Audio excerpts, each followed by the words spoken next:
Hello, welcome to our stream here, the All Hoops podcast, back for our live show. I'm your host, Steve Inman, joined as always by Chris Brito. Chris, we have a very fun show for our special viewers and guests today. We are going to talk about the NBA trade deadline. The New York Knicks have found a way to get better. A couple of other teams made some interesting moves. We have some winners, some losers. We're going to take fan questions. This is going to be a really good time. But first, as always, how are you?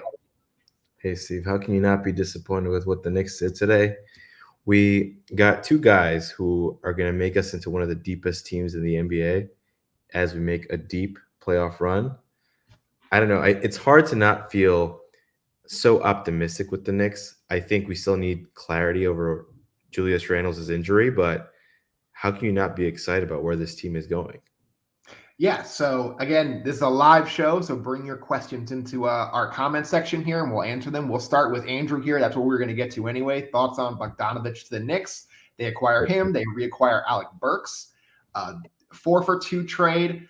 When we first saw this, right, we're texting each other, and we're like, "What was this?" They traded Quentin Grimes for Alec Burks. We just traded a first-round pick to get rid of Alex Burks. Now we're trading our last young asset to get him back. It didn't make any sense. And then all of a sudden you see it's actually Evan Fournier and Bogdanovich in the trade as well. The Knicks trade they trade their last young player, but they get two quality rotation players. I thought it was a pretty good deal. I thought they did a really good job of, acquiring guys who can help them if Randle is hurt and guys who can also help if Randle is healthy. Yeah, I mean, it's tough not to listen. It sucks to let go of a guy like Grimes. I think when you have so much investment in a player like that, and then you see him go away in a trade, I think we were both super disappointed. I mean, we had similar reactions when Quickly and RJ left for OG. We didn't know how that was going to work out. So far, it's been a success. But with Grimes, I think he was still a little bit. We were seeing the promise of his potential, but I think he's not as tested as the other two guys that we're getting, and I think that's what we need. We needed a vet. I think just to finish off that point, I would have wanted us to get a point guard instead, but I'm not dissatisfied with who we got. Yeah, I mean, you look right now, and there's a ton of point guards out there who could be available on the buyout market, right? There's, Kyle Lowry. There's now Spencer Dinwiddie, comprising a cut from Toronto. Killian Hayes was released by Detroit, even though he played 28 minutes last night over their young guys. We had a whole debate about that before. But granted, there are point guard options out there now who could be a backup who probably would want to join the Knicks. They're going to get some minutes. You're looking for a guy who can play make, and all three of those guys can do that. So I think the Knicks are in decent hands to decide, a week from now, hey, we'd rather have one of these veteran backups, over McBride. They can choose to do that if they want to. They're in a good position. They're a contender. It's fun. I can't remember the last time I've seen a Knicks team this good. Maybe that team with all the old guys that was a 2 seed about 12 years ago. That's really the only other time I've ever seen them be good, when they lost to Indiana in 6 in the second round. So it's a very exciting time for the Knicks. And, when was the last time you saw them win a trade deadline? I don't even remember when that could have been. I think the only other big trade that I remember around the trade deadline from years past was like Steve Francis coming to the Knicks way back in the day. But you're right. I mean, how can you not feel good about the Knicks? Like, the Knicks had a lot of buzz getting into the trade deadline as one of the teams that were going to make a lot of moves, and then you sort of hit a home run with two guys, with Bogey and Alex Burks, who worked really well with the Knicks the last time he was on the team. The good thing about Bogdan, by the way, is that his contract, which it's expected the Knicks are going to pick up his option. 20 million, right? I thought it was more, but even so, he becomes a player that you can still fit in as a chip for another star, because we already have 2 stars on the team. So this front office has really impressed me, to be honest. Like, I think, we both had our concerns with Leon Rose sort of becoming the GM of the Knicks, the president of the Knicks, without like that experience in the front office. But so far, he's done a lot of masterful cost efficient moves. Some moves that maybe the Fournier signing wasn't the best, but Maybe he didn't play for 3 years, but they were able to use that contract to move on to other guys. right. But he hit a home run with Brunson. He's gotten great deals with DiVincenzo and Hardenstein. It's hard to not feel confident with this team. Yeah, this is a very good position, as our friend John Perez says. This is a good idea. They have acquired more assets. They've acquired more guys who can help them. If they decide a year from now they can move Bogdanovich, they can do that as well. Yeah. They still have all their picks. They still have other teams' picks. If a big star comes available, they can make a move. They can make a big move. They still have all their guys. I think they're probably going to use I don't know if they have 2 first-round picks in this draft. One is top 10 protected with Dallas. They have their own first-round pick. With Thibodeau, I'm not confident they're going to wind up having 2 rotational rookies next year. But at the same time, they have some flexibility to make some moves. So, yeah, very good point there. Just moving on here, taking some other questions. We got one from Devin here. Who do you think made the best move? I'll start here. We love the Knicks move. I think they made a really good move. If you're just joining us here, Chris and I both really like the Bogdanovich and Burks move to the Knicks. Just thinking of other guys, I like what Dallas did today. They get a pretty good center in Gafford, who I think is going to play his best basketball of his career, either as their starting center or as Lively's backup. I'm not sure how that's going to play out. They also wind up getting PJ Washington from Charlotte in a deal where they give up basically their last first-round pick, Seth Curry, and Grant Williams. And it sounded like not a ton of players on the team loved being around Grant Williams. They just gave him a pretty big contract. And so not only do you get rid of that contract and that headache, but you also get a pretty good young big in PJ Washington, who, like Gafford, I think is going to play his best basketball as a Dallas Maverick. So they get 2 front court players who can help a lot. So I think that was probably the best move on the day, in my opinion. And usually the Mavericks are a kind of a tough team to really build because of, in part, how great Luka is, but also, what sort of player do you put around him? So far, it seems like Kyrie has been okay. It's been working out. At least he's probably the highest caliber player of that has played with Luka. But those guys that they added are going to stretch the floor for him and provide some toughness that we all know that the Mavericks need that. I think the other thing with PJ is that you finally get a big there that can sort of stretch the floor for them, and I think as you move forward, you're going to need guys to throw at Jokic. The rookie for the Mavericks, Derek Lively. You're going to need bodies to throw at Jokic when you see them in the playoffs. So I think the more the merrier, and I think PJ is a great fit. Yeah, absolutely. And again, if you want one of your questions answered about the trade deadline, your team, just basketball in general, put them in here and we'll answer them. So we'll just move on here. Other trades going on. Pat Bev, he's a Milwaukee Buck now.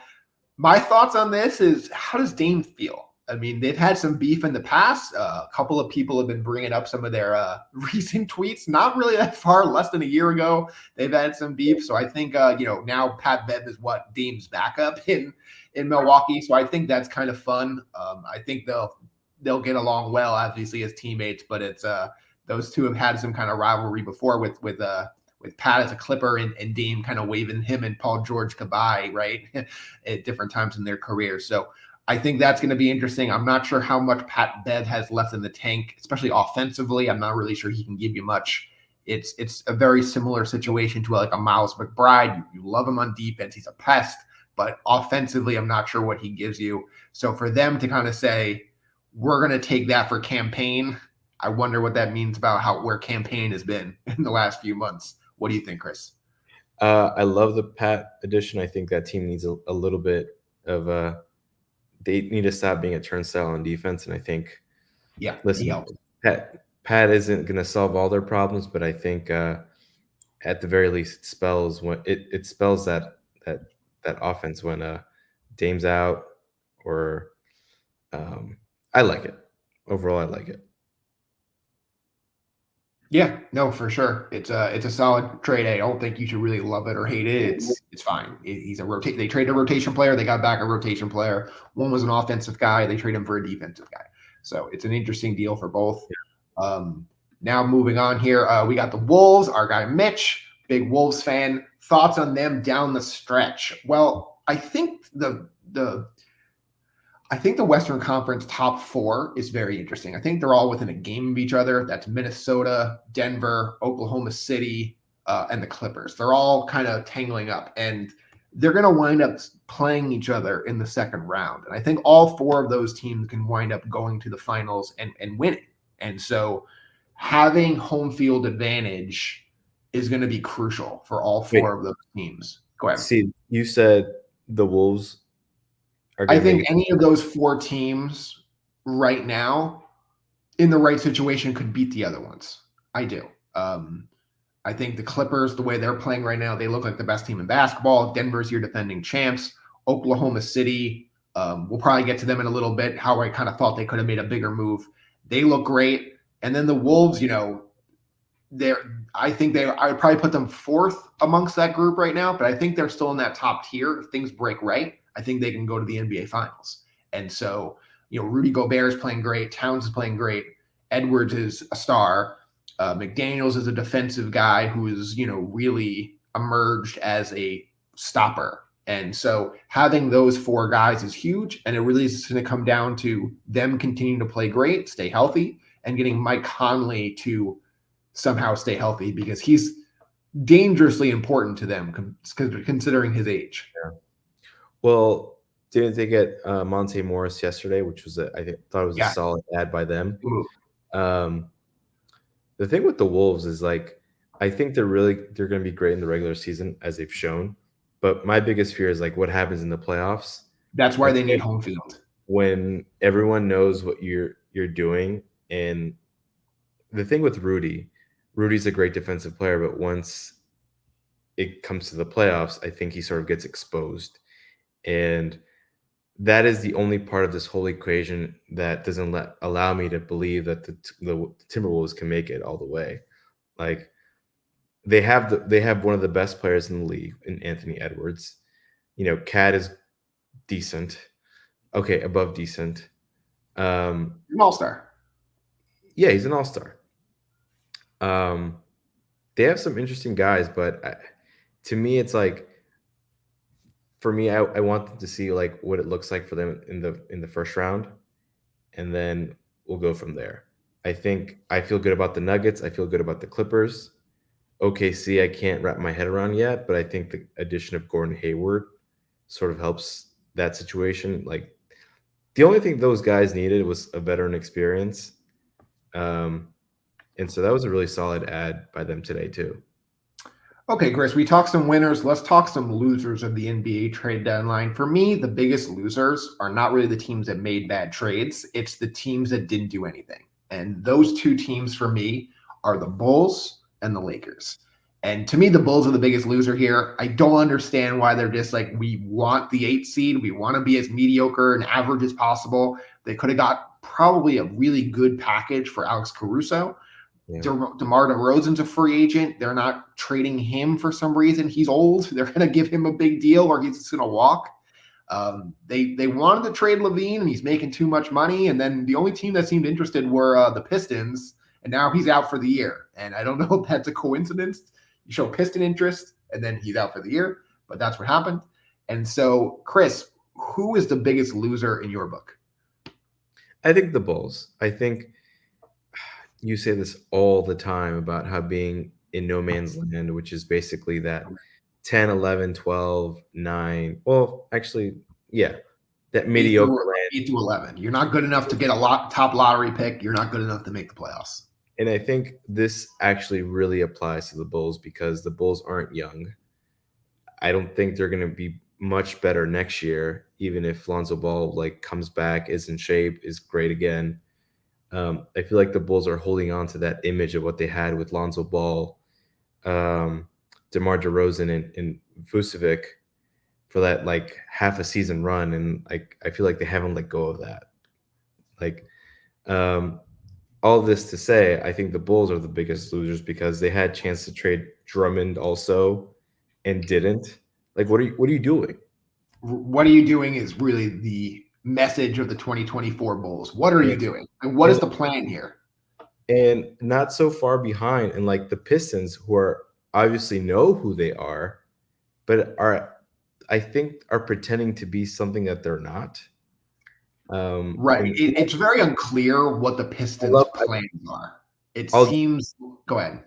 although I do love the addition of Quentin Grimes for them, at least you have somebody who could be the starting shooting guard for their foreseeable future, which is good for him.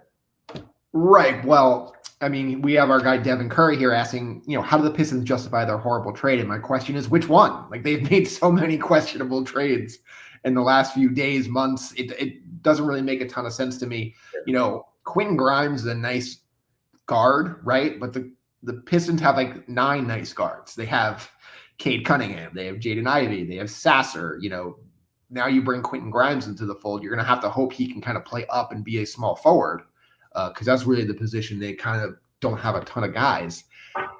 I don't really get what they're doing. They were buying the other day. They acquired a wing from Utah for giving up an asset for him. It seems pretty clear that their goal this year is just not to be the worst team of all time.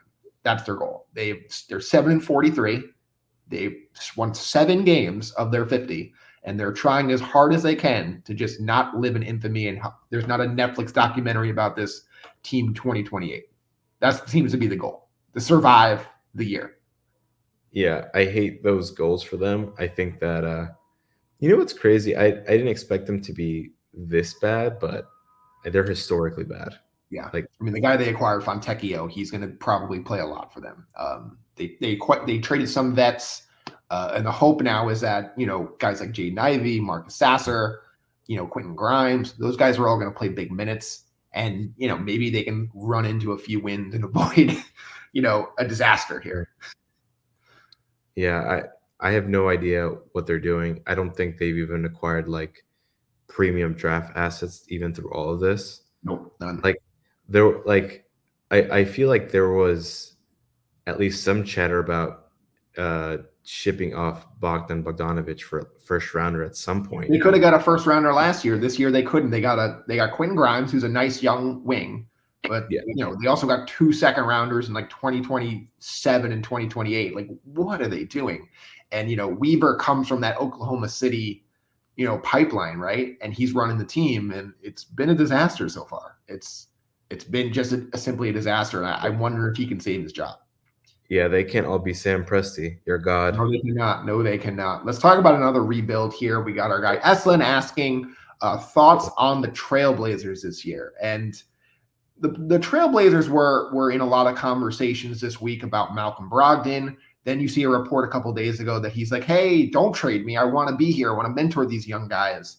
And right around that time, Shaedon Sharpe goes down probably for the year with an injury. So you have Scoot, you have Simons, and now you have Malcolm Brogdon. It's a 3 undersized guard. You're hoping this can work. Should they have traded Malcolm Brogdon today, Chris? I think they should have. I mean, I know the Knicks were one of the interested parties, and I think you could have probably gotten a high first round pick. I mean, a low first round pick for him. I just don't get it. Like, you can get a veteran point guard next season or in the off season if you really needed another mentor for these guys. But also, Billups is the point guard. Like, I feel like there might be a redundancy there. So listen, the Blazers made the right choice in moving on from Dame, but I sort of expected at least for them to be a little bit, at least more committed to one of the young guys. Yeah. I would have thought maybe Simons, like what do you do with Simons? Is he the shooting guard of the future for them, or?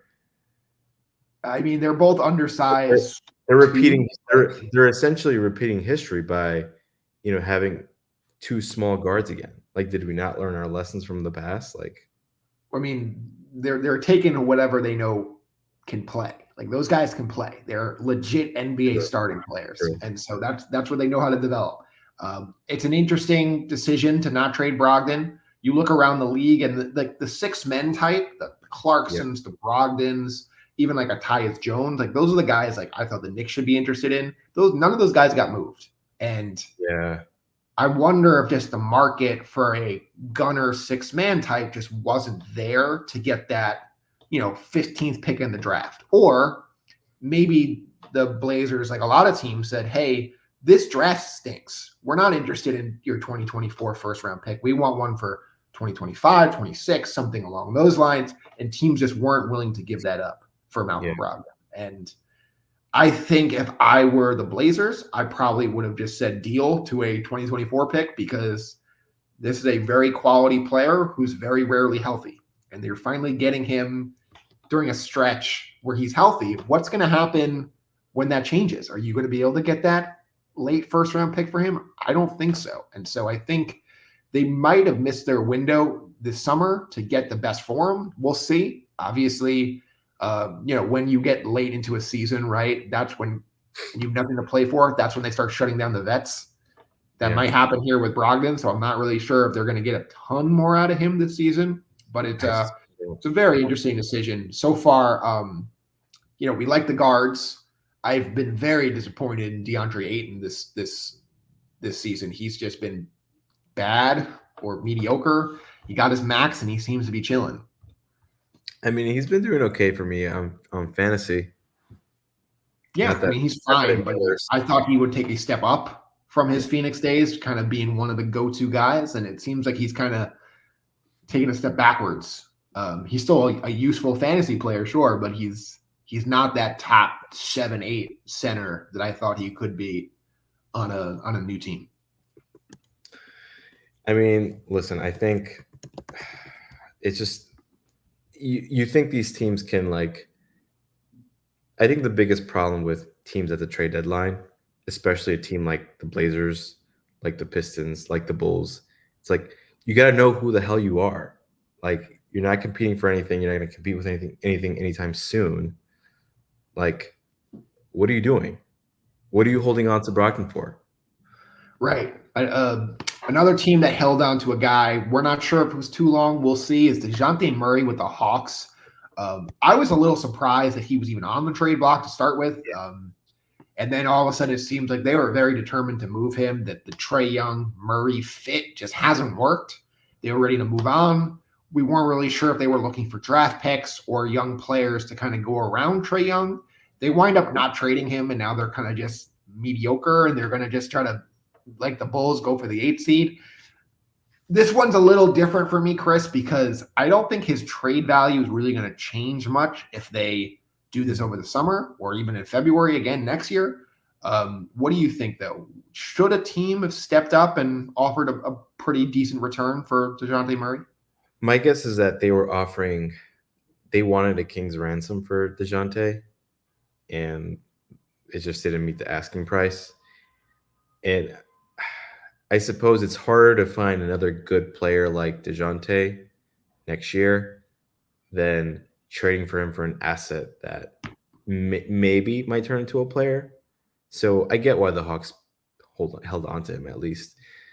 I guess they think they can make a run for the play-in tournament. Is my other guess. Do you know how many games back they are from the play-in? Actually, It's a play-in, so not much. I think they're like 6 or 7 under 500, so they can make a run to that if they want. But like, what are they going to do with that? Your best case scenario is go ahead. So the Bulls, who we just finished criticizing, have a better record than the Hawks do. Right, that's concerning. But at the same time, the Bulls are number 9, and the Hawks are 10. So like the issue I saw with the Murray trade was the team. It seems like he kind of needs the ball in his hands. He needs to be the go-to point guard. The teams that were interested, like the Knicks, the Lakers, they all kind of have a lead guard already. Like they already have, DeJounte Murray's not taking the ball out of LeBron's hands. DeJounte Murray's not taking the ball out of Brunson's hands. So it didn't seem like the right fit was there to get the most out of him. And so I wonder if that'll change this summer. Maybe a team like Brooklyn, who is, way down there in the standings right now, maybe they want, they get a fresh start. They strike out on Donovan Mitchell, Ouch. Way sweepstakes down in potentially. the standings. The I mean, Nets. they're in the play-in race too. Hmm. And so I think, a DeJounte Murray to Brooklyn makes a lot of sense. I wonder what other teams that maybe aren't contenders right now, but can see themselves becoming contenders next year make sense. The perfect team also for me is the San Antonio Spurs. I was just And gonna say that. that's the one team that desperately needs a point guard. But I think there's no chance that Atlanta would trade him back to San Antonio and admit, hey, we just sent him back to San Antonio for 60 cents on the dollar of what we traded him for. They'll all get fired for it. They'll look terrible. And so even if that's the perfect fit, I don't see that one happening. Yeah, I was just gonna say like the Spurs made the most sense to me because it doesn't seem like that team knows how to function with a guy like Wemby. They can't even get him the ball. So listen, I think the Hawks are right in holding on to DeJounte for now. But if you plan on like rebuilding or restructuring or like just figuring out what you want to do with Trey in the future, like I think I think once you figure out what you're doing with Murray is basically a signal like, okay, we're gonna build around Trey. So I don't know, like what does even a perfect package for Murray even look like? Like I don't know. It's like they kind of have everything. They just don't have like great players. They have solid players. Like I don't think I'm going to find a better option than Jalen Johnson. DeJounte Murray is a guy who can, he can help on defense, but he really hasn't been a good defender since he got to Atlanta. DeAndre Hunter, that was the name I was looking for. He has, been pretty disappointing, and they gave him big money. So I think that would probably be the upgrade they're looking for, like a wing who can kind of play with Jalen Johnson, who can defend, who can score. I don't really know how they find that guy. I think they kind of thought DeJounte Murray would do those things, defend and score. And so far, it's just score with him. You saw even on his game winner I think it was like a week or two ago, Trae Young just screaming for the ball. He's got his hands up and he's like basically begging the coach, call timeout because Murray's not going to give me the ball back. And so I think it might be time for that partnership to end this summer. But we'll see. Maybe they turn it around. Maybe they can kind of work together. They're two very good players. We've seen two very good point guards work together before. It just might not be these two. Yeah, I wouldn't count on it. All right, Chris, anything else you want to discuss before we wrap up our live show? Well, John had a really good question about the Clippers. Okay. So essentially, do we think that James Harden could sustain his level of play now into the playoffs? Because the biggest knock on his career is that he's a great regular season player. And the Clippers also have shown very promising regular seasons in the past. And now, like, as we get closer to the playoffs, do we think that Harden's going to sustain this? I mean, this is a veteran team. Like, I could see the argument for why this team is different for Harden because, he has other guys at his level who could, hold him in check or at least share the burden of responsibility. But these teams are also classic chokers. So where do you fall with this? I might be a sucker here, but I believe James Harden can do it. I think in the last few years when the pressure has gotten to him, it's because Joel Embiid's banged up. They need more scoring from Harden or Harden is on his own in Houston or Chris Paul is banged up and they need more from Harden in Houston. This time he's the third guy. If Paul George and Kawhi Leonard stay healthy, I think this team legit can go to the finals, just like we said with Minnesota. I think they have a better chance than Minnesota. I would probably put them second behind Denver right now. If James Harden's your number 3 guy, I think that's just the right amount of pressure where I would feel confident that he can make a few shots, he can make some great passes, and you can hide him on defense. And I think, him as your third best player, you can win a championship absolutely like that. Wow. So the Wolves are winning a championship. The Clippers are winning a championship. I think we have, legit, 7 or 8 teams that could be in the NBA Finals. And that's exactly what you want to hear in February. It's not That's true. locked up. We've had a lot of teams in the last few years where it felt a lock to get there. This year it feels like it's not wide open, but it's pretty close to wide open. So it's very exciting, and that's what makes this league great right now. Also, can we talk about one more thing Sure. What do you got? before we wrap up the show? This is like another year where the Lakers lead the league in fake trades, only for them to not make a single move at the deadline. And I wonder how this will impact LeBron's decision in the offseason. And whether he stays or whether he goes elsewhere. Yeah, I think it really just comes down to how they perform in the playoffs. If this is a team that doesn't really show any competitive fight in the playoffs, LeBron's a free agent. His son may or may not be coming to the league in June. Is he going to stick around? I'm not so sure. It's not like they can give him so much more money than other teams. He's done what he needs to do in LA. He won his championship. He, at this point, should just go where he can win a ring, because no one's going to be say, well, it wasn't LeBron's team, so that ring doesn't count. He's still an elite player. And so I think they might have lost their chance with, LeBron James as the lead guy for the Lakers going forward, because I don't really know what they could have done. They gave up all their picks. They made some bad moves, trading, KCP and Kuzma and some shooters and picks and Caruso, moving on from Caruso. All that was a mistake, and now they haven't really been able to get that one done. We'll finish up the questions here, and then we'll wrap up our show here. Let's talk about Pooh Jeter, former Kings guard. We actually had this question when we did our show last year. Pooh Jeter right now is actually the assistant GM in a G League team, the Rip City Remix. He's 40 now. He's he's from Portland. University of Portland was where he went to school, so it's nice to see him kind of staying in the NBA there. He was one of our favorites in college, right? He had one of the quickest players in the NBA. He was with the Kings. Now they have a better player at that position with De'Aaron Fox, but a very similar type of just super electric, fast point guards. Pooh Jeter. I don't really know what else you want to know about Pooh Jeter, but Chris, over. John had one more question. Do we think LeBron will recruit Pooh Jeter to the Lakers in the offseason? If they're looking for assistant coaches, I wouldn't rule it out, but I'm not so sure LeBron is staying in LA next year. I really don't. If you're trying to see LeBron in a Laker uniform, you should probably go pretty quick, because this might be it.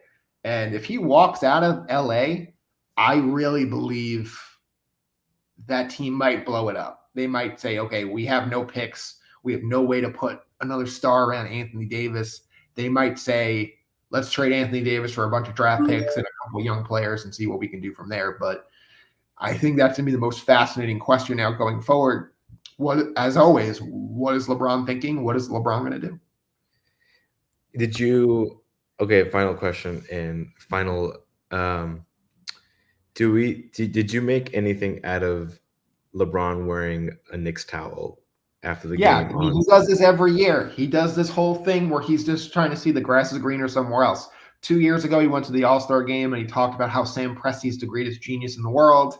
He's not going to Oklahoma. He hasn't been in Oklahoma City. I don't think he's going to be a Knick.